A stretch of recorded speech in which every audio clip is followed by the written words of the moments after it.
దీని పార్టీ రాజేష్ ఇస్తున్నాడు, నేను కాదు. ఎందుకు అంటే మొన్న హెల్ప్ చేశావు కదా, నేను అడిగాను ఫస్ట్ ఆల్ ఇలా వివరంటే ఆ పవన్ ఉన్నాడు కదా, మర్చిపోయాను. పవన్ అంతా హెల్ప్ చేశాడు కదా, పార్టీ కదా అని చెప్పి. సో ఎప్పటికైనా ప్లాన్ చేశాను. సో ఇది సర్ప్రైజ్. సో నీకు చెప్పడం లేదు, తెలీదు. చెప్పలేదు. సో నేను గెస్ట్ చేశాను. గెస్ట్ చేసావా? సో ఎందుకంటే నేను ఎందుకు ఇన్నిసార్లు అడుగుతున్నా రా అన్న ఎందుకని చెప్పి ఫస్ట్ వేరే గెస్ట్ చేశాను. అంటే మీ పర్సనల్ గెస్ట్ చేశాను, తర్వాత మళ్ళీ తేడా వచ్చింది. So thank you Rajesh. ఇది ఈ బిర్యానీ నీకోసం. ఈ టైంలో డ్యూటీ దుమ్మా కొట్టి మళ్ళీ ఈ టైంలో తింటాను. బ్యాగ్ చేతిలో bag. So thank you so much.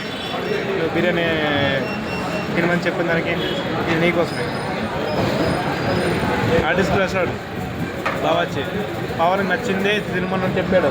పవన్కి ఏం నచ్చిందో అది తిను చెప్పు, ఏది నచ్చిందో అది తినమని చెప్పాడు.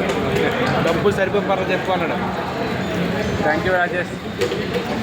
ఓకే, చూస్తుండు. బాయ్.